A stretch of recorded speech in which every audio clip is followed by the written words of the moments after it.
आप देख रहे हैं बातें फिल्मी दुनिया की और मैं हूं तरुण व्यास। तो आज कहानी उनकी जिनको कहते हैं धर्मेंद्र। धर्मेंद्र नाम ही नहीं, एक युग है जिसको पूरी दुनिया ने जिया, महसूस किया और आगे भी दुनिया महसूस करती रहेगी जब तक भारतीय सिनेमा का नाम लिया जाएगा। तो 1960 से लेकर 2025 तक का ये पूरा सफ़र जो है, ज़िंदगी में कैसे, कहाँ, कैसे, क्या हुआ, सब कुछ अगर आपको जानना है तो आपको यहीं पता चलेगा और यहीं मालूम चलेगा उन धर्मेंद्र साहब के बारे में जिनको आप नहीं जानते। एक बात और कि इसको आप सब्सक्राइब भी कीजिए, क्योंकि चैनल सब्सक्राइब होगा तो आपको हमारी जानकारियाँ अपने आप मिलती जाएंगी।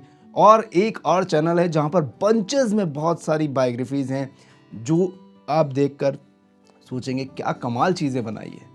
तो भारतीय सिनेमा को डेडिकेशन है तरुण व्यास की। सिनेमा का रहने वाला हूँ, सिनेमा की बात सुनाता हूँ। तो चलिए, बीवी का टीवी, बातें फिल्मी दुनिया की, दोनों जगह जुड़ते जाइए। और आज चलते हैं धर्म साहब की दुनिया में। एक ऐसा कलाकार जो निकला गांव से और बन गया भारतीय सिनेमा का एक युग। एक ऐसा एक्शन हीरो जिसने लगभग 30 सालों तक हिंदी सिनेमा पर किया राज। एक ऐसी बिल्ट अप बॉडी वाला एक्शन हीरो जिसे देखकर फिल्मों में शेर चीते भी लड़ने से डरते थे। यही एक्शन हीरो बना भारतीय सिनेमा का ही मैन और असल जिंदगी में निकला असली धुरंधर। He is none other than हम सब के प्यारे बॉलीवुड के ही मैन धर्मेंद्र।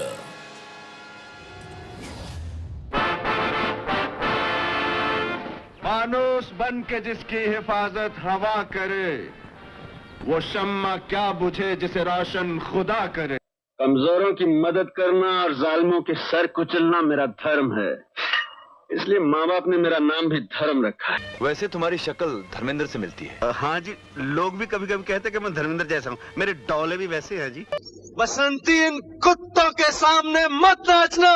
मीने कुत्ते। हम जानते हैं ये राजकुमारी है, पर तेरे पुत्र की बीमारी है। पर होगा वही जो चाहते जगत मुरारी है। बीच में मत बोल बुढ़े, ये आज्ञा हमारी है।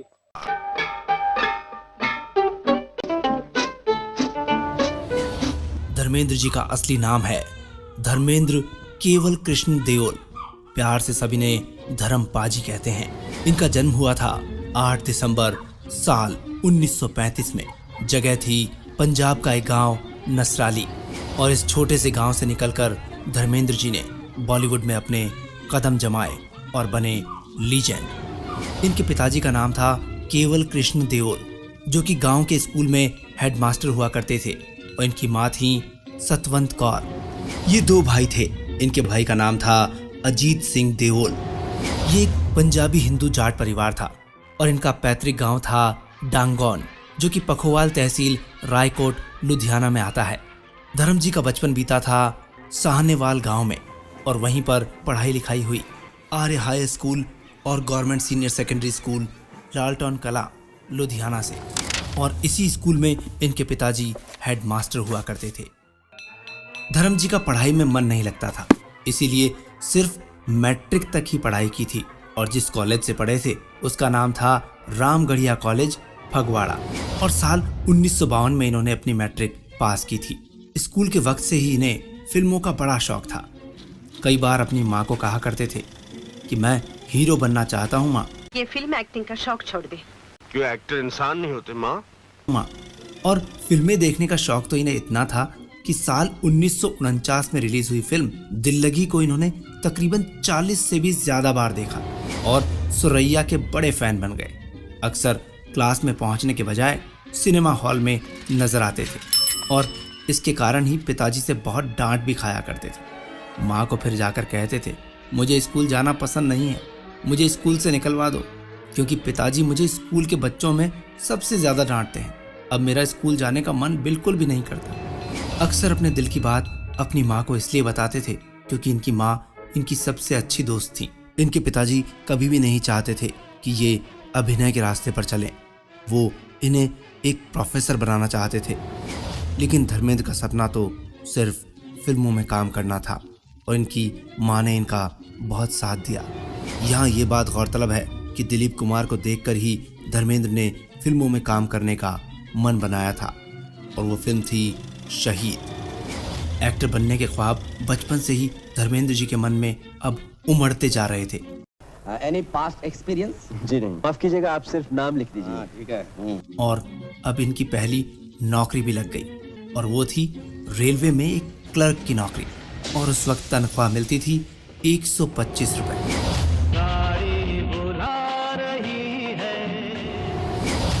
अब जब किसी की नौकरी लग जाती है तो छोकरी भी ढूंढी जाती है। 19 साल की उम्र थी और नौकरी के बाद अब शादी भी हो गई। शादी जिनसे हुई उनका नाम प्रकाश कौर था। नौकरी भी लग गई, शादी भी हो गई, लेकिन फिल्मों में काम करने का जुनून बढ़ता जा रहा था। एक दिन माँ को आकर कह दिया, माँ मैं क्या करूँ, मुझे फिल्मों में हीरो बनना है, मेरा यही सपना है। मैंने प्रतिज्ञा की है कि बदले की आग से माँ मुझे बचा लो। एक्टर बनने से पहले ही ये तेरे बकरे की बलि ले लेंगे। हम समझे कोई डाकू आ गया। अब रोज रोज ये बातें जब माँ को सुनाई देती तो माँ ने एक दिन कह दिया, जब इतना ही मन है बेटा तो फिल्म वालों को एक एप्लीकेशन क्यों नहीं भेज देता। माँ की बात इनको समझ में आ गई और माँ के ये वर्ड्स इनकी लाइफ के टर्निंग पॉइंट बने। माँ, you are great. You are mother India, माँ, you are mother India. और कुछ ही दिन हुए और कमाल हो गया। अखबार में एक एडवर्टीजमेंट छपा, उसमें लिखा था फिल्म फेयर टैलेंट हंट हो रहा है और बिमल रॉय और गुरुदत्त ऑडिशन कर रहे हैं, नए लोगों की फिल्मों में जरूरत है। ये पढ़ते ही धर्म जी की खुशी का कोई ठिकाना नहीं रहा। धर्म जी के मन में एप्लीकेशन की बात जाग गई और तय कर लिया, अब तो यहीं ऑडिशन में जाऊंगा। लेकिन इससे पहले अपनी फोटोग्राफ्स खिंचवाने के लिए ये मलेर कोटला चले गए और वहां पर जान मोहम्मद नाम के फोटोग्राफर ने इनकी जानदार तस्वीरें खींची और फिर एप्लीकेशन के साथ लगाकर इन्होंने तस्वीरें भेज दी फिल्म फेयर टैलेंट हंट में। और फिर जल्द ही जवाब भी आ गया, वो भी खुशखबरी वाला। फिल्म फेयर टैलेंट हंट में इन्हें बुला लिया गया। हाँ भाई साहब। और अब पहली बार कदम पड़ने जा रहे थे धर्मेंद्र के माया नगरी मुंबई में।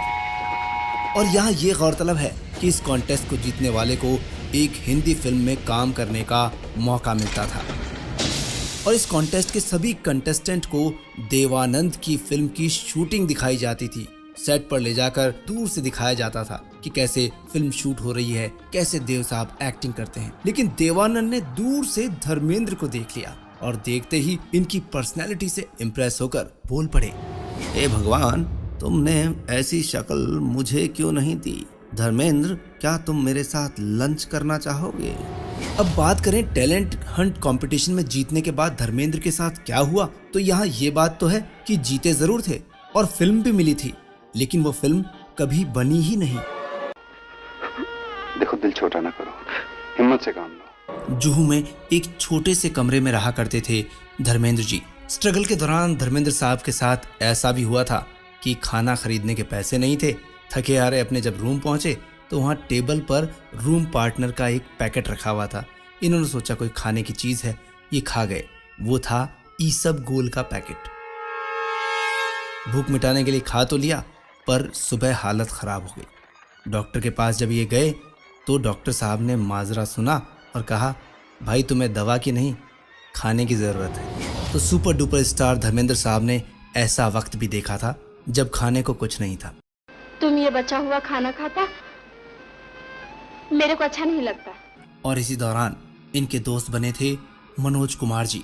उस समय इन दोनों को ही नहीं पता था कि आगे चलकर भारतीय सिनेमा में ये दो दिग्गज नाम बनने जा रहे हैं। महीनों तक कई प्रोडक्शन हाउसेस के चक्कर लगाते, अपनी तस्वीरें पहुंचाते कि मैं हीरो बनना चाहता हूं।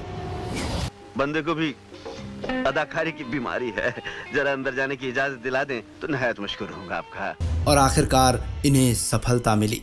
अर्जुन हिंगोरानी जी एक फिल्म बना रहे थे, उसमें इन्हें सेलेक्ट कर लिया गया। फिल्म का नाम था दिल भी तेरा हम भी तेरे। और ये साल 1960 में रिलीज हुई वो पहली फिल्म है जो कि धर्मेंद्र की डेब्यू फिल्म कही जाती है। इनकी एक्ट्रेस बनी थी कुमकुम, जिसके साथ ये रुपहले पर्दे पर नजर आए थे। अजी कंडक्टर साहब, आदमी का भरोसा नहीं कब चलते चलते गिर जाए। और मेम साहब की चवन्नी तो छोटा सिक्का थी, इसलिए पियो और गम गलत करो। सिगरेट पीजिए और गम गलत कीजिए, एक आने में दो मिलती है मेहरबान। और इस फिल्म की फीस की बात करें तो धर्मेंद्र साहब को सिर्फ 51 रुपए फीस इस फिल्म के लिए मिली थी। अब फीस तो बहुत कम थी, तो धर्मेंद्र साहब ने सोचा कुछ पैसे बचा लिए जाएं।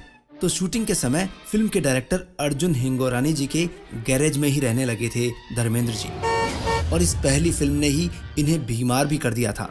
फिल्म के शूटिंग का आखिरी वक्त चल रहा था और धर्मेंद्र जी को पीलिया हो गया था, काफी वजन भी कम हो गया था। और इस फिल्म के प्रीमियर पर धर्मेंद्र अपनी बीमारी की हालत में जब पहुंचे तो काफी पतले नजर आ रहे थे। खुद धर्मेंद्र को लगा कि मुझे देखकर लोग नापसंद करेंगे और मेरा करियर बन नहीं पाएगा। धर्मेंद्र प्रीमियर के बीच में से ही निकल गए। लेकिन जब फिल्म रिलीज हुई तो धर्मेंद्र को पूरी दुनिया ने बहुत प्यार दिया। देश भर में धर्मेंद्र को एक पहचान मिली और ये फिल्म एक हिट फिल्म साबित हुई। और धर्मेंद्र का फिल्मी सफर इसी फिल्म से शुरू हुआ। दिल भी तेरा हम भी तेरे। उसे छेड़ गया, तुझे गाली दे गया और तू चुप खड़ा रहा, इसे तू बहादुरी कहता है? पंचू दादा बचपन में एक लड़के के घूंसा मार दिया था, उसकी आंख फूट गई। तब से माँ से कसम खा लिया कभी किसी से लड़ूंगा नहीं। इस पहली फिल्म के हिट होने के बाद धर्मेंद्र ने साल 1961 में रमेश सहगल की फिल्म शोला और शबनम में काम किया। साल 1962 में सूरत और सीरत और अनपढ़ फिल्म आई और बंदिनी फिल्म आई साल 1963 में। जो दरवाजा मेरे लिए बंद हो जाएगा उसे खुलवाने की मैं कभी कोशिश नहीं करूंगा। 1964 में जो फिल्म आई थी उसका नाम था माई मिलन की बेला। इस तरह कई हिट फिल्मों के साथ साथ अब धर्मेंद्र चारों तरफ हिट होते जा रहे थे। संजीव बाबू, जन्मदिन मुबारक। तुम्हें भी मुबारक हो श्याम। जब कुछ काम मिलने लगा तो चौधरी रोड पर इन्होंने 180 रुपए में किराए पर एक कमरा ले लिया और अपनी पहली सेकंड हैंड फिएट कार भी खरीद ही ली। और बड़े गर्व से इन्होंने अपनी ये कार बिमल रॉय को दिखाई। अब साल 1964 आया तो धर्मेंद्र की लाइफ में एंट्री हुई मीना कुमारी की, और मीना कुमारी के आने से इनका स्टारडम और बढ़ गया। फिल्म थी मैं भी लड़की हूँ। इस फिल्म की शूटिंग के दौरान मीना कुमारी धर्मेंद्र को काफी पसंद करने लगी थी। उस समय मीना कुमारी की अपने पति कमाल अमरोही से कुछ अनबन भी चल रही थी और रिश्तों में दरारें आ चुकी थी। ये घर नहीं नर्क है। अब तो ये चरण जहाँ रहेंगे वही मेरा स्वर्ग है। मीना कुमारी धर्मेंद्र को इस कदर पसंद करने लगी थी कि हर प्रोड्यूसर के सामने बस एक ही शर्त रखती थी, अगर फिल्म के हीरो धर्मेंद्र होंगे तो मैं तुम्हारी फिल्म में जरूर काम करूंगी। अब मीना कुमारी की इन्हीं शर्तों के कारण और धर्मेंद्र के एक्टिंग और अपनी स्किल्स के कारण साल 1965 में मीना कुमारी धर्मेंद्र की दो फिल्में आई, पूर्णिमा और काजल। अगर कोई और अरमान बाकी है तो ये लो, निकालो, चलाओ गोली। 1967 में मजली दीदी फिल्म आई तो 1968 में बहारों की मंजिल फिल्म धर्मेंद्र और मीना कुमारी को सिल्वर स्क्रीन पर लाने वाली फिल्म रही, जिससे धर्मेंद्र अब स्टार बन गए। हालांकि समय के साथ साथ धर्मेंद्र और मीना कुमारी का रिश्ता भी धीरे धीरे कमजोर पड़ता गया और आखिर में टूट गया। शर्म नहीं आती बात करते हुए? शर्म कैसी? तुम्हें हिम्मत कैसे हुई? कैसे हुई तुम्हें हिम्मत? मेरी हिम्मत तो तुम हो। शुभ्रा, कह तो दिया कीमत अदा कर दूंगा, और फिर हर बात में तुम्हारी दखलंदाजी मुझे बिल्कुल पसंद नहीं। इन्होंने अपने काम से बड़ा प्यार किया और अपनी लाइफ में मस्त रहते थे, कभी पैसों को ज्यादा तवज्जो नहीं दी। इसका एक किस्सा बिमल रॉय के साथ का भी है। बिमल रॉय ने धर्मेंद्र को बंदिनी फिल्म में साल 1963 में एक बड़ा ब्रेक दिया था। इसके बाद बिमल दा ने इन्हें फिर से एक फिल्म में साइन किया था। फिल्म का नाम था चेताली। लेकिन फिल्म की शूटिंग के बीच में ही 1966 में बिमल दा की मौत हो गई थी। फिल्म की शूटिंग आधी हो चुकी थी। सारे के सारे एक्टर्स बची हुई फीस लेने के लिए बिमल दा के घर पर पहुंचने लगे थे। बिमल दा की पत्नी मनोबिना रॉय बहुत परेशान रहने लगी थी।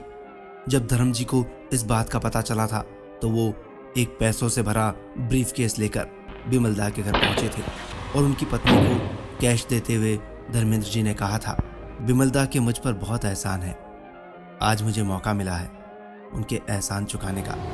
और फिर धर्म जी की मदद से ही ये फिल्म बनी थी, चैताली। फिल्म का डायरेक्शन ऋषिकेश मुखर्जी ने किया था, लेकिन ये फिल्म फ्लॉप साबित हुई। धर्मेंद्र जहां रोमांटिक हीरो भी बने तो वहीं एक्शन हीरो के रूप में ऐसे आए कि इन्हें ही मैन का दर्जा मिला। कभी बहुत सारे विलन्स की एक साथ पिटाई करते नजर आते, तो कभी जंगल में शेर से भिड़ते नजर आते। धर्मेंद्र की साल 1967 में फिल्म रिलीज हुई थी, फूल और पत्थर। इस फिल्म में धर्मेंद्र पहली बार एक्शन करते नजर आए थे और यहीं से इनकी एक्शन हीरो की इमेज शुरू हुई थी। आज सबका फैसला होगा। धर्म जी ऐसे एक्शन हीरो रहे जिन्होंने अपने एक्शन सीन्स में कभी भी कोई डुप्लीकेट का सहारा नहीं लिया था। इसका उदाहरण है चिनप्पा देवर की फिल्म माँ। इस फिल्म में धर्मेंद्र ने एक रियल चीते से फाइट की थी और वो भी बिना किसी डुप्लीकेट की सहायता के। Good evening sir, how are you?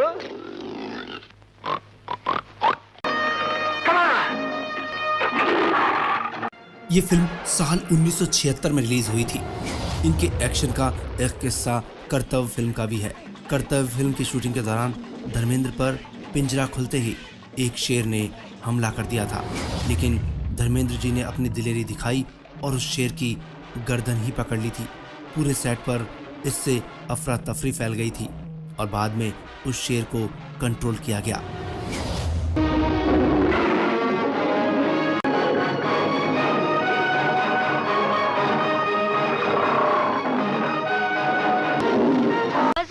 आज जो तुमने काम किया है ये तो फिल्मों में डुप्लीकेट भी नहीं कर सकते। तुमने तो कमाल कर जी दिया। बस ये कमाल आपके जमाल से है जी।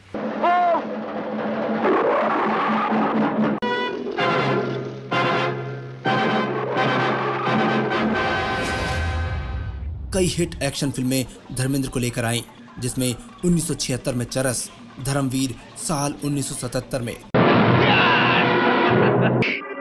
अबे और चिड़ी मार की औलाद, औरत की कलाई क्या मरोड़ है? हिम्मत है तो आप पकड़ मेरा हाथ। आजाद 1978। जिसने तुम्हारी मांग का सिंदूर मिटाया है, तुम्हारी कसम भाभी, मैं उसे इस दुनिया से मिटा दूंगा।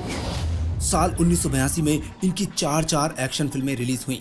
गजब, दूसरी फिल्म राजपूत, तीसरी बगावत और चौथी मैं इंतकाम लूंगा। ये तोहफा मेरी तरफ से, ये तीर लोहे का सीना चीर कर पार हो जाएगा। यकीन नहीं आता तो चला कर देख, तेरे यार का सीना किसी लोहे से कम नहीं। साल 1983 में जानी दोस्त फिल्म आई तो 1984 में धर्म और कानून, और फिर धर्म जी ने 1984 में ही कहा था जीने नहीं दूंगा। ये फिल्म भी काफी हिट रही और इसके बाद multi starrer film Raj Tilak भी आई, जो कि साल 1984 की एक जानी मानी एक्शन फिल्म है। मेरी मौत का जश्न मनाने वाला, अपनी जिंदगी की खैर मनाओ। अपने लिए कफन ही खरीदना था तो किसी और बाजार में गए होते। तुम्हें राका के कबीले में आने की जरूरत कैसे हुई? अब रोमांटिक और एक्शन के बाद जब कॉमेडी में धर्म जी ने अपना हाथ आजमाया तो कॉमिक टाइमिंग ने लोगों को हंसा हंसा कर लूटपोट कर दिया। ओम प्रकाश और धर्मेंद्र जी की चुपके चुपके वाली कॉमेडी आज भी हमें बहुत हंसाती है। अंग्रेजी जानते हो? हमें ये भाषा पसंद ही नहीं। आप ही बताइए मेम साहब, जब डीओ डू तो जीओ गू क्यों नहीं होता? ऐसी ही कुछ और फिल्में रही जिनमें धर्मेंद्र जी की कॉमेडी नजर आई। दो चोर, दिल लगी, नौकर बीवी का चाचा भतीजा और ऐसी कुछ और फिल्में रही जिनमें ये कॉमेडी करते नजर आए। वो जी उर्दू के लिए मैंने एक मौलवी जी रखे थे, वो मुझे उर्दू सिखाते सिखाते बेचारे पंजाबी सीख गए, मुझे उर्दू नहीं आई। एक्टर, राइटर, रिफ्लेक्टर, फाइटर, समझ ऐसे ही लगते हैं, सब काम मैं खुद कर लेता हूँ। शबाना आजमी कहती हैं कॉमेडी फिल्म थी नौकर बीवी का, लेकिन उसमें भी इमोशंस ले आते थे धर्म जी। कॉमेडी से इमोशन और इमोशन से कॉमेडी में एक ऐसा ट्रांजिशन दे देते थे कि सब कुछ नेचुरल लगता था। मैंने धर्म जी से कहा था मैं आपसे बहुत कुछ सीखती हूँ। तब हंसते हुए धर्म जी ने कहा था एक एक्टर जिंदगी भर सीखता है, जिस दिन कोई बोले कि मैं बन चुका उसका डाउनफॉल आ गया। केसी बुकारिया के साथ भी इनकी कई फिल्में रही। चुनौती, इंसाफ कौन करेगा, कुंदन, मैदान जंग, तकरीबन 7-8 फिल्में इन्होंने साथ की। केसी बुकारिया जब इंसाफ कौन करेगा की शूटिंग कर रहे थे तब ये शूटिंग पुष्कर में हो रही थी। वहाँ 600 ऊँटों के साथ ये शूटिंग करनी थी। धर्मेंद्र एक ऊँट पर सवार होकर सैर करने निकल पड़े। बड़ी देर हो गई, जब वापस नहीं आए तब केसी बुकारिया और इनकी टीम ऊँटों पर सवार होकर धर्म जी को ढूंढने निकल पड़े। केसी बुकारिया बताते हैं, मैंने दूर से देखा कि एक हीरो की तरह टीले की तरफ से धर्म जी ऊँट पर बैठे हुए आ रहे हैं, और जैसे ही उनका ऊँट पास आया तो उन्होंने कहा, बेवकूफ़ हो क्या, धर्मेंद्र खो जाएगा। धर्मेंद्र मरेगा तब भी नहीं खोएगा, लोगों के दिलों में घुसा हुआ है। मुझे ढूंढना है तो लोगों के दिलों में ढूंढो, यहाँ टीलों में क्या ढूंढते हो। हिंदी फिल्मों में यूँ तो धर्म जी ने रोमांटिक, एक्शन, कॉमेडी और रूमानी कर देने वाले कई किरदार निभाए, लेकिन इनके अभिनय के लिए जो बेस्ट फिल्म कही जाती है वो ऋषिकेश मुखर्जी की सत्यकाम कही जाती है। इस फिल्म ने धर्मेंद्र जी की इमेज को पूरी तरह बदल कर रख दिया था और इनके अंदर के उस कलाकार को उजागर किया था जो कि बहुत संजीदा है। सत्यकाम के इस किरदार को देखकर लोग कहने लगे थे, ये एक्टर कुछ भी कर सकता है, इसके जैसा कोई नहीं है। मैं इंसान हूँ, भगवान की इस दुनिया में जहाँ अन्याय होगा मैं आवाज उठाऊंगा। हमारी अदालतें कितनी ही निष्पक्ष, कितनी ही इम्पार्शियल क्यों ना हो, गरीबों की पहुंच से बाहर। वहीं शोले फिल्म को धर्मेंद्र की फिल्मी करियर की सबसे सफल फिल्म कहा जाता है। हम काम सिर्फ पैसों के लिए करते हैं। यूं तो कुमकुम के साथ इनकी शुरुआत हुई थी, लेकिन आगे चलकर उस दौर की सभी एक्ट्रेस ने इनके साथ सिल्वर स्क्रीन शेयर की, जैसे शर्मिला टैगोर, मीना कुमारी, सायरा बानो, जीनत अमान, मुमताज, आशा पारेख। ऐसी कई एक्ट्रेस रहीं जो इनके साथ रुपहले पर्दे पर नजर आईं। लेकिन ड्रीम गर्ल जब आई तो उसके बाद तो बात ही अलग बन गई। अब ये बात करें कि धर्म जी जैसे ही मैन को कैसे एक ड्रीम गर्ल मिली। नाम हेमा मालिनी। धर्म जी और हेमा जी की पहली मुलाकात हुई तो एक प्रीमियर पर। फिल्म का नाम था आसमान महल, जो कि साल 1965 में रिलीज हुई थी और इस फिल्म के प्रीमियर पर ही इन दोनों ने एक दूसरे को देखा था। I'm sorry. लेकिन आप यहाँ दरवाजे के पास क्या कर रहे थे? मैं जा रहा था। आसमान महल फिल्म पृथ्वीराज कपूर की फिल्म थी और इस फिल्म के प्रीमियर के 5 साल बाद साल 1970 था। सिल्वर स्क्रीन पर तुम हसीन मैं जवान नाम से फिल्म रिलीज हुई तो वहां पर धर्मेंद्र जवान नजर आए तो हेमा हसीन नजर आई। सेट पर दोनों ने एक साथ समय बिताते हुए एक दूसरे को पसंद करना शुरू कर दिया। मैंने चाहती थी कि आप दूसरी लड़कियों के पीछे फिरें। क्यों? आप नहीं समझे? क्या तुम सचमुच मुझसे? इस फिल्म की रिलीज के बाद धर्म जी और हेमा जी की जोड़ी ऐसी हिट हुई कि लोगों ने बहुत पसंद किया और आगे इन्होंने 35 फिल्में एक साथ की, जिनमें से 20 हिट फिल्में साबित हुई। उनमें से कुछ नाम हैं सीता और गीता, राजा रानी, जुगनू, दोस्त, पत्थर और पायल, ड्रीम गर्ल, शोले, बगावत, रजिया सुल्तान। न खंजर चलेगा न तलवार हम पे, ये बाजू मेरे आजमाए हुए हैं। ऐसा लगता है तुम्हें अपनी जिंदगी से प्यार नहीं रहा। आप ही तो हमारी जिंदगी हैं। और भी ऐसी कई फिल्में हैं जिन्हें इन दोनों के नाम से ही जाना जाता है, जिनमें से एक फिल्म रही शोले, जिसमें वीरू और बसंती आज भी याद किए जाते हैं। अब इस फिल्म की बात करें तो शोले में ठाकुर का किरदार निभाना चाहते थे क्योंकि इन्हें ये किरदार ज़्यादा पसंद आ रहा था। जब शोले के निर्देशक रमेश सिप्पी से इन्होंने कहा तो उन्होंने कहा आपको तो वीरू का रोल निभाना चाहिए, लेकिन धर्मेंद्र नहीं माने। तब रमेश सिप्पी ने धमकाते हुए कहा था संजीव कुमार को वीरू बना दूंगा और वो फिल्म में हेमा मालिनी का हीरो है, अब सोच लो। ये धमकी रंग लाई और धर्मेंद्र उसी दिन वीरू का रोल निभाने के लिए तैयार हो गए। अब हेमा जी को चाहते तो थे, लेकिन वहाँ पर यह भी चाहत थी कि फिल्म के सीन में ज़्यादा से ज़्यादा ये हेमा जी के साथ रहें, साथ मिल पाए। इसीलिए कैमरामैन को भी पटा लेते थे और आंखों के इशारे से बार बार रीटेक करवाते थे ताकि देर तक हेमा जी के साथ रह सके। और इनका ये शरारती अंदाज फिल्म में भी नजर आया और वीरू और बसंती की जोड़ी बहुत फेमस हो गई, रियल लाइफ में भी और रील लाइफ में भी। क्या नाम है? वीरू। तुमने ये नहीं पूछा कि हमारा नाम क्या है? तुम्हारा नाम क्या है बसंती? चुप है, जब देखो बकबक बकबक बकबक करता रहता है। दोनों की नजदीकियां ऐसी बढ़ी कि फिर 1980 के आते आते दोनों ने शादी कर ली थी। लेकिन इन दोनों की शादी होना इतना आसान नहीं था। धर्म जी पहले से ही शादीशुदा थे और इसकी वजह से हेमा मालिनी का परिवार इस शादी के खिलाफ था और इसी कारण धर्म जी से हेमा का ध्यान हटाने के लिए हेमा जी के परिवार ने हेमा की शादी जितेंद्र से तय कर दी। दोनों की सगाई भी होने वाली थी, लेकिन धर्मेंद्र जी इतनी जल्दी हार मानने वाले नहीं थे। जुगत लगाई और जितेंद्र की गर्लफ्रेंड शोभा को लेकर सीधा हेमा मालिनी के घर पहुंच गए। सब लोगों ने शोभा को देखा तो आखिरकार ये सगाई रुक गई और इस तरह धर्म जी ने ये सगाई रुकवा दी और अपने प्रेम को साबित किया। धर्म जी यहाँ दोहरे प्रेम में फंस चुके थे। एक तरफ हेमा जी, दूसरी तरफ प्रकाश कौर और अपने बच्चे। प्रकाश कौर और अपने बच्चों को भी धर्मेंद्र छोड़ना नहीं चाहते थे और वहीं हेमा जी को भी ये छोड़ना नहीं चाहते थे। आखिरकार यहाँ भी धर्मेंद्र ने रास्ता निकाल लिया और सोचा क्यों ना इस्लाम धर्म कबूल किया जाए ताकि दोनों पत्नियों को दर्जा मिल सके। बस यही हुआ। धर्म जी ने अपनी पत्नी से तलाक नहीं लिया और इस्लाम कबूल कर हेमा मालिनी को दूसरी पत्नी का दर्जा दे दिया। दोनों की शादी हालांकि विवादों में रही थी, पर इन्हें फिल्म इंडस्ट्री का एक सफल जोड़ा माना गया। इस शादी से धर्मेंद्र को 2 बेटियां हुई, ईशा और आहाना। वहीं प्रकाश कौर से इनके 4 बच्चे थे, सनी देओल, बॉबी देओल, अजीता और विजेता। हेमा जी से शादी करने के बाद फिर धर्म जी ने अपना धर्म वापस बदल लिया और आर्य समाजी बन गए। एक बार ऐसा भी रहा कि जब धर्मेंद्र ने सरेआम सुभाष घई को थप्पड़ मार दिया था। ये बात भी यहाँ गौरतलब है। आइए क्या हुआ था ये बताते हैं। धर्मेंद्र दिखने में जितना सॉफ्ट लगते थे, वहीं इनका गुस्सा उतना ही खतरनाक था।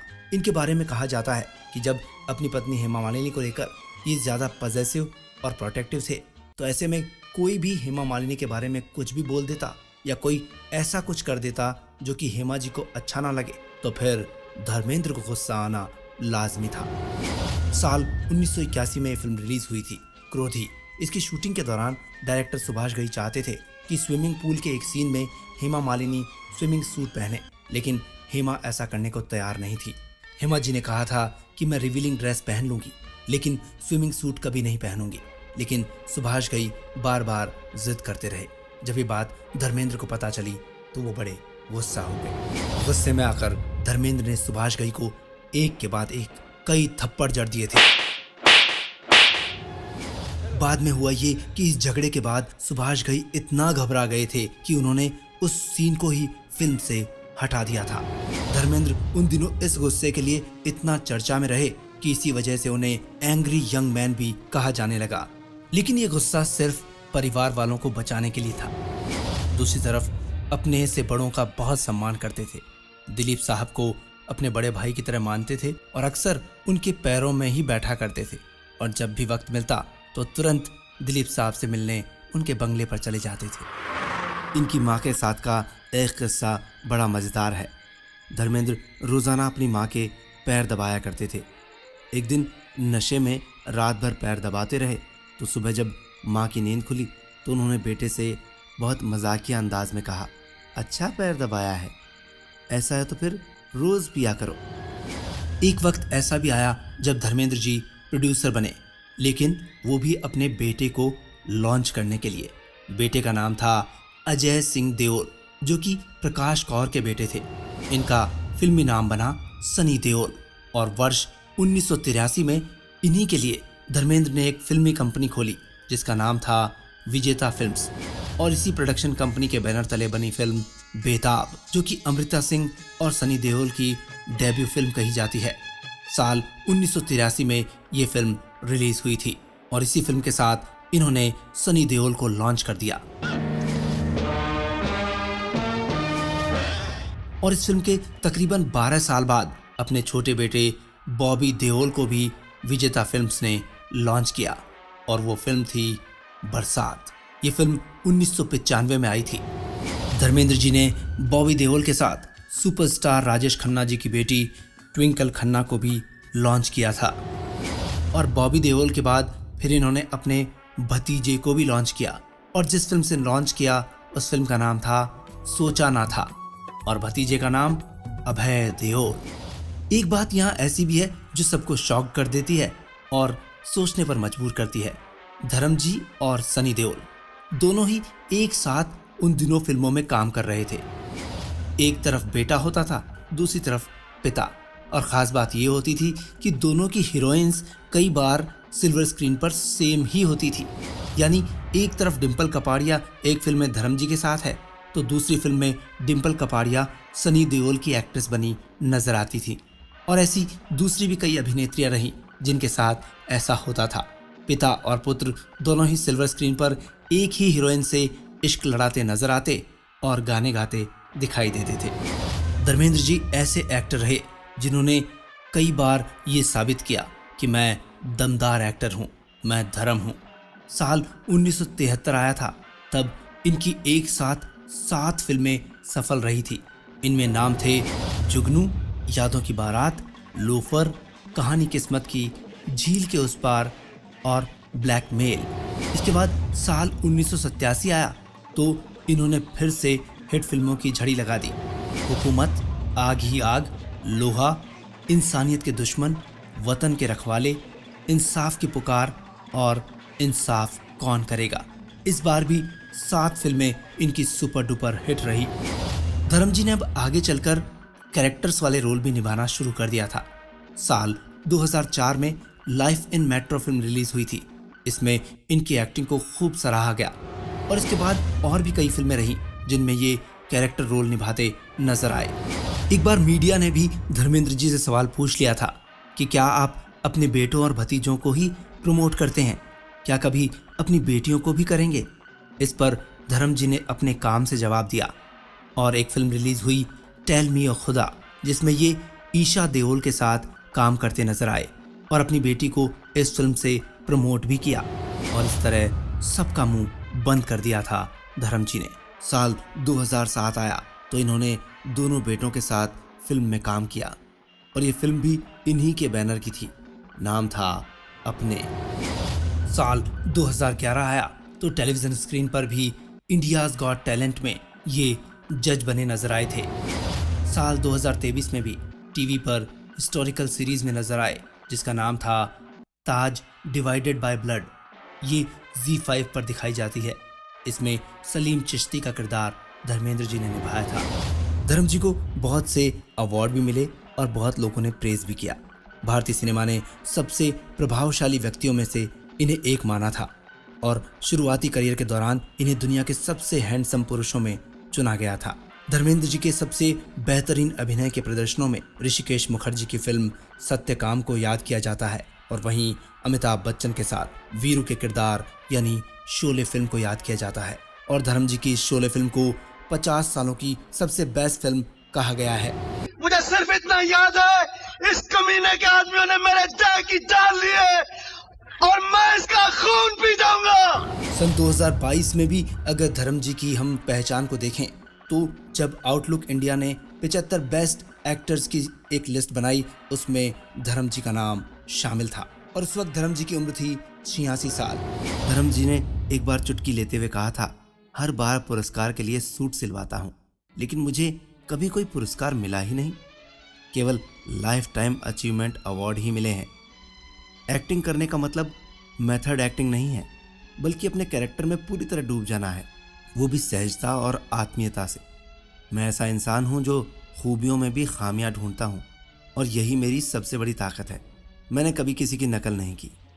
अगर रोना भी होता था तो मैं बचपन की यादों में नहीं डूबता था, बस थोड़ी देर में अपने आप को तैयार करता था, आंखों में ग्रीसलिन लगवा कर ही अपने भाव व्यक्त कर देता था।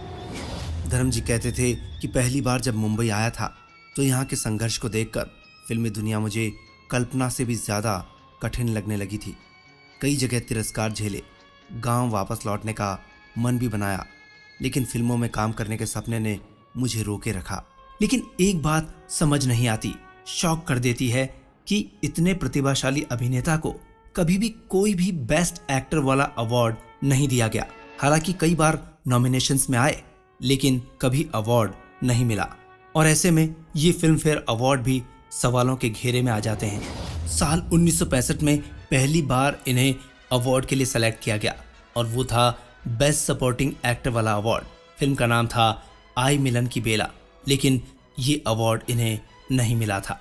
बेस्ट एक्टर के लिए इन्हें नॉमिनेट किया गया था साल 1967, 1972, 1974 और 1975 में, और ये फिल्में थीं फूल और पत्थर, मेरा गांव मेरा देश, यादों की बारात और रेशम की डोरी।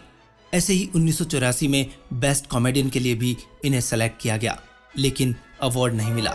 फिल्म थी नौकर बीवी का, और बेस्ट फिल्म के लिए भी बेताब को नॉमिनेट किया गया था, वहां पर भी इसे अवार्ड नहीं मिला।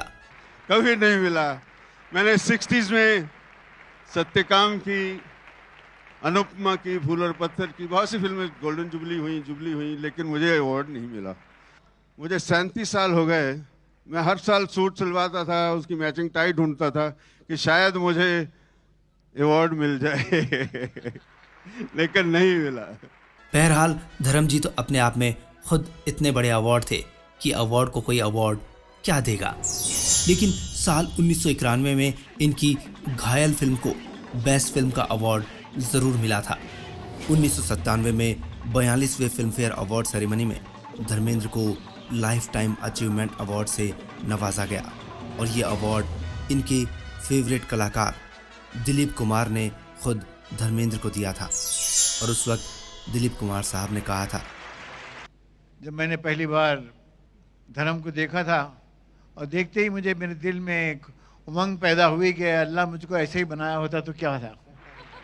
ट्रॉफी में मैं पिछले सालों की 15 ट्रॉफीज देख रहा हूं जो मुझे मिलनी चाहिए थी। जिस अवार्ड से इन्हें सम्मानित किया गया था वो Raj Kapoor awards for life time achievement था। बाद में इसका नाम बदलकर Filmfare life time achievement award रख दिया गया था, क्योंकि राज कपूर ने फिर इस अवार्ड को फिल्म फेयर मैगजीन को दे दिया था, जो कि अब एनुअल फिल्म फेयर अवार्ड नाम से सिनेमा के लिए दिए जाते हैं।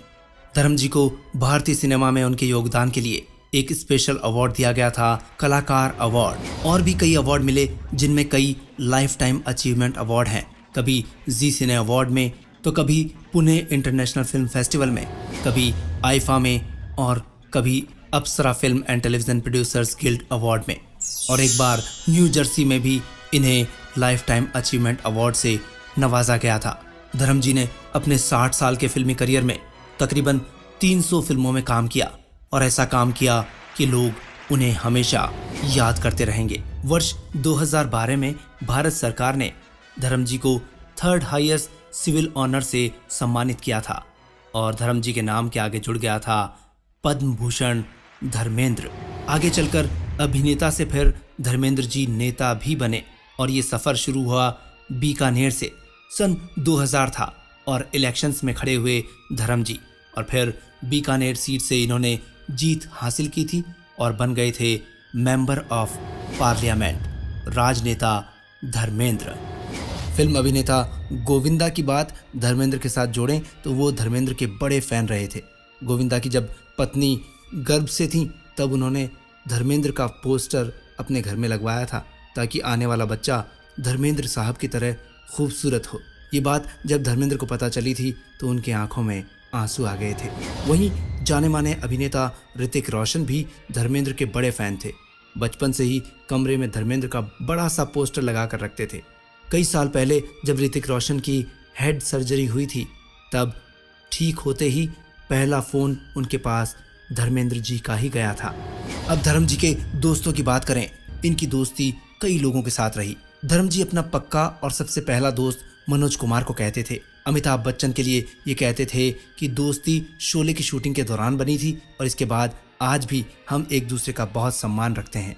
शत्रुघ्न सिन्हा इनके 40 साल तक दोस्त रहे और एक दूसरे के प्रति दोनों में बहुत प्यार रहा। अर्जुन हिंगोरानी जो कि इनकी पहली फिल्म के निर्देशक थे, इनके साथ भी दोस्ती की ताउम्र रही। गोविंदा, रंजीत इनकी दोस्तों की लिस्ट में शुमार हैं। सलमान खान की बात करें तो धर्मेंद्र के सलमान खान के साथ बहुत अच्छे संबंध रहे। प्यार किया तो डरना क्या इस फिल्म में बिना फीस के काम किया था। और धर्मेंद्र अक्सर सलमान खान को कहते थे कि जवानी के दिनों में मैं भी तुम्हारी तरह बहुत खूबसूरत और हैंडसम दिखता था। और इसी खूबसूरती के कारण बहुत सी लड़कियां और कई अभिनेत्रियां इन्हें अपना दिल दे बैठी थी, क्रश मानती थीं। इनमें से एक रही जया भादुड़ी। जया बच्चन ने कई बार कहा कि धर्म जी उनके क्रश रहे हैं और शोले में बसंती का किरदार ये निभाना चाहती थी। शोले की शूटिंग का एक किस्सा है। इसकी शूटिंग रामनगरम में होती थी और धर्मेंद्र जिस होटल में ठहरे थे वो थी अशोका होटल, जो कि शूटिंग लोकेशन से 50 किलोमीटर दूर थी। एक दिन धर्म जी सुबह 3 बजे उठकर पैदल ही लोकेशन के लिए निकल गए। जब यूनिट फिल्म लोकेशन पर पहुंची तो उन्हें पता चला धर्म जी तो पैदल ही यहाँ पहुंच चुके हैं। ये उनकी फिटनेस का राज था। ये कहते थे, मैं मिट्टी का बेटा हूँ, अपनी जड़ों से दूर नहीं हो सकता। एक चीज़ ऐसी थी जो धर्मेंद्र को नहीं आती थी और यही इनकी कमज़ोरी बनी, और वो था डांस करना। ये अपने गानों में अलग ही अपनी स्टाइल में डांस करते नजर आते और फिर ये डांस स्टेप्स कुछ ऐसे सिग्नेचर बन गए कि आज भी जब कोई मिमिक्री आर्टिस्ट इनकी नकल उतारता है या धर्मेंद्र जी की तरह बनने की कोशिश करता है तो वैसे ही डांस स्टेप करता नजर आता है। और ये डांस स्टेप शुरू हुआ था मैं जट यमला पगला दीवाना इस गीत से।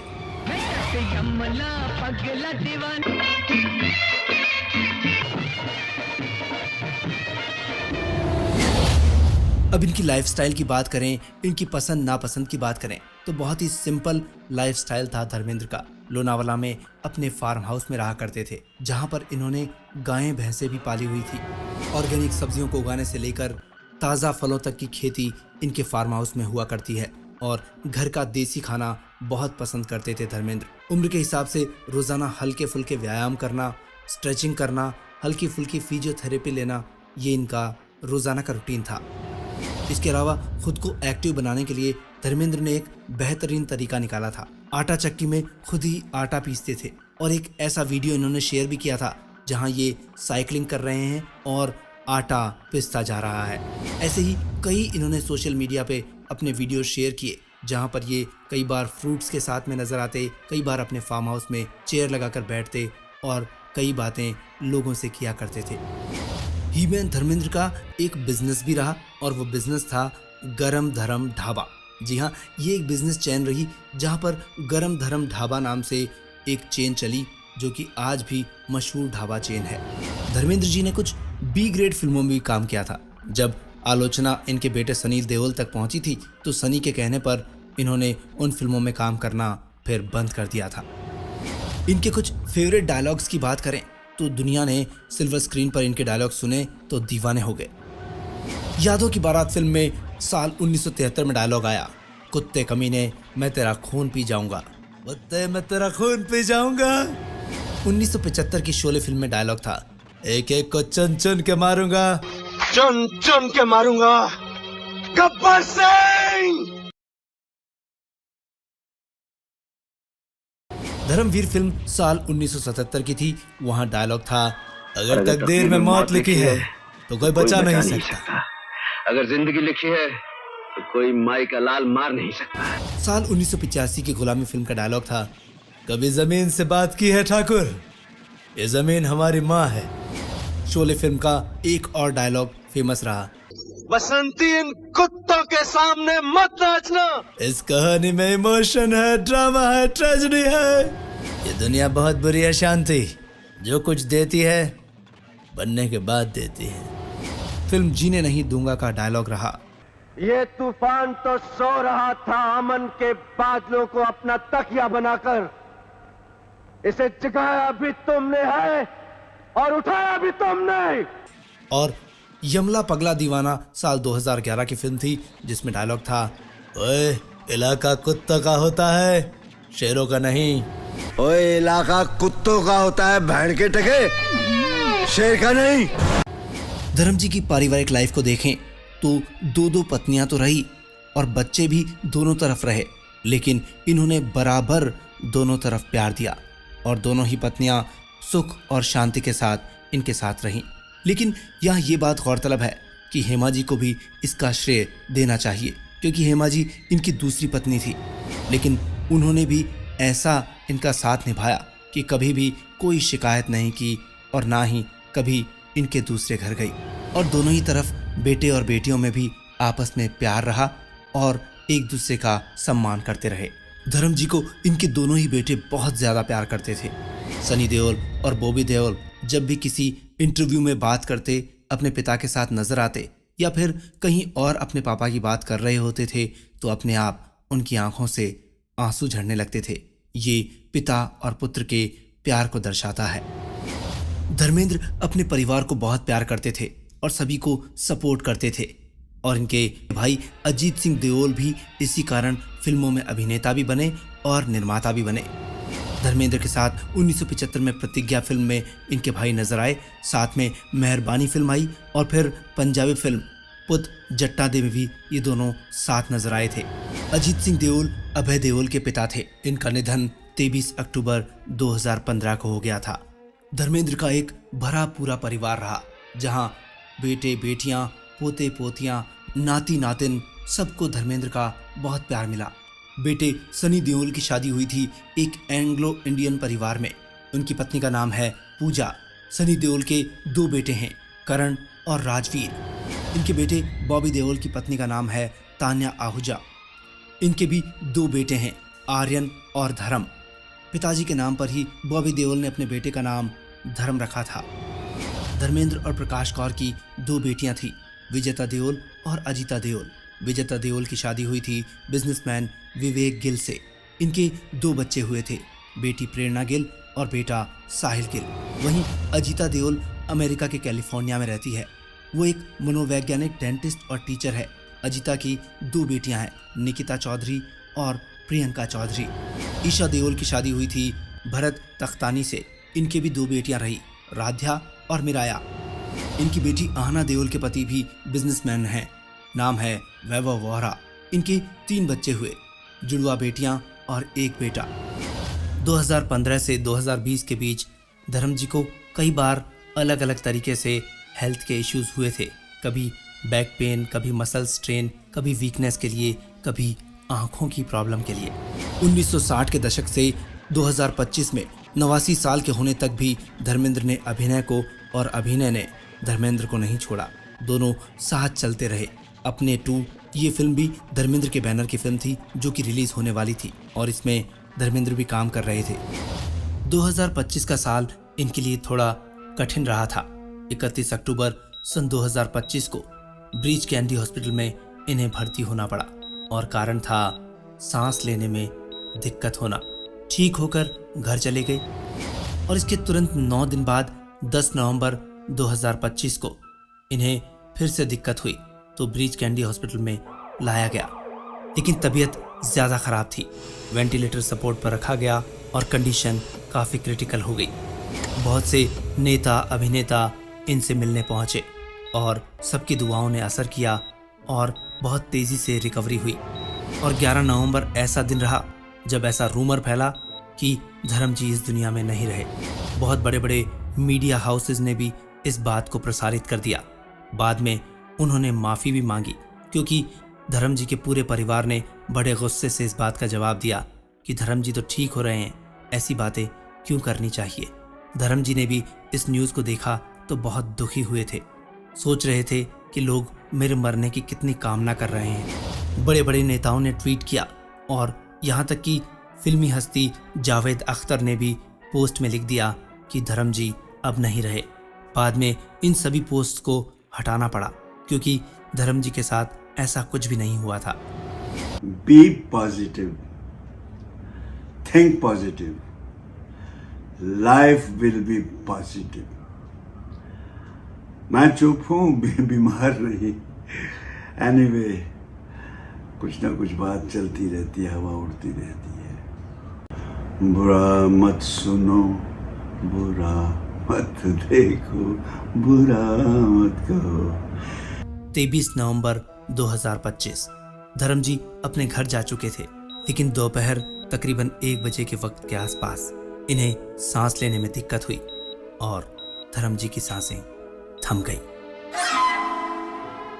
एक युग का अंत हो गया। धर्मेंद्र चले गए। 24 नवंबर को मुंबई के पवन हंस शमशान घाट में धर्मेंद्र का अंतिम संस्कार किया गया।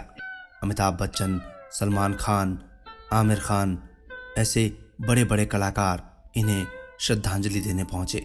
वहीं दिलीप कुमार की पत्नी 81 बरस की सायरा बानो भी अपने दिलीप कुमार के फेवरेट कलाकार धर्मेंद्र को श्रद्धांजलि देने पहुंची। प्रधानमंत्री नरेंद्र मोदी जी ने सोशल मीडिया पर लिखा, धर्मेंद्र का निधन भारतीय सिनेमा के एक युग का अंत है। धर्म जी के लिए सचिन तेंदुलकर ने कहा कि वो अक्सर कहते थे, तुमको देखकर 1 किलो खून बढ़ जाता है। आज दिल ऐसा भारी है जैसे मेरा 10 किलो खून कम हो गया हो। शत्रुघ्न सिन्हा ने कहा, धर्म जी सच्चे अर्थों में भारत रत्न थे, फिल्म इंडस्ट्री का पहला हीरो और जनता का पहला हीरो बस धर्म जी ही थे, लेकिन अब वो नहीं रहे। ये अपूर्णीय क्षति है। धर्म जी अक्सर एक शेर कहा करते थे, सब कुछ पाकर भी हासिले जिंदगी कुछ भी नहीं। सब कुछ पाकर भी हासिले जिंदगी कुछ भी नहीं। मैंने देखे हैं एक से एक सिकंदर खाली हाथ जाते हुए। 8 दिसंबर आने में बस कुछ ही तो दिन बचे थे। धर्म जी अपना 90वां जन्मदिन मनाते, लेकिन ऐसा हो ना सका। 89 वर्ष की उम्र में धर्मेंद्र इस दुनिया को अलविदा कह गए और पीछे छोड़ गए अपनी विरासत, अपनी फिल्में और अपना ढेर सारा प्यार। अक्सर इंस्टाग्राम पर भी सभी लोगों को बहुत प्यार देते नजर आते थे।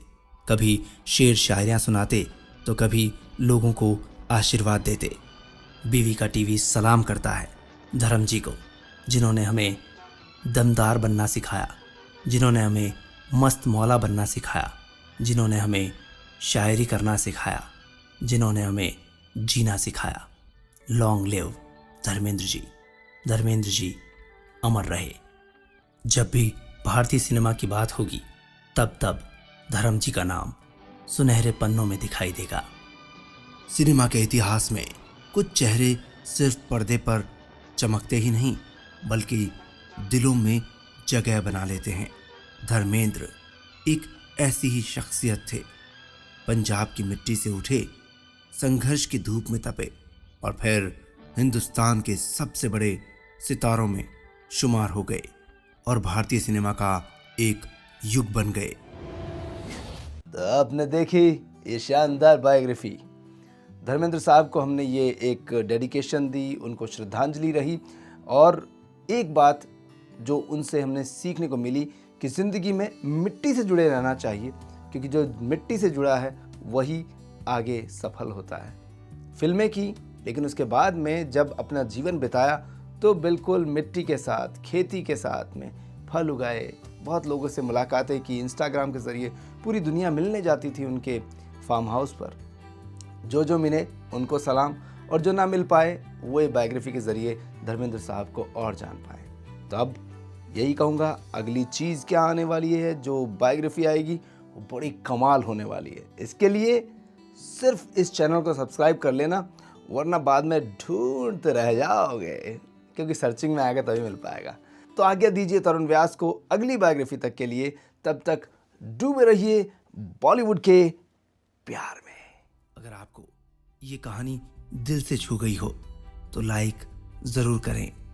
सुपर लाइक भी आप कर सकते हैं। कमेंट में ज़रूर से ये बताइएगा कि आपकी राजेश खन्ना वाली फेवरेट फिल्म कौन सी है। चैनल को सब्सक्राइब करना बिल्कुल ना भूलें, क्योंकि ऐसी ही अनसुनी कहानियाँ, बातें फिल्मी दुनिया की में हम लेकर आते हैं सिर्फ बीवी का टीवी बातें फिल्मी दुनिया की में। अब तरुण व्यास को दीजिए आज्ञा। मिलते हैं अगले एपिसोड में। तब तक डूबे रहिए बॉलीवुड के प्यार में।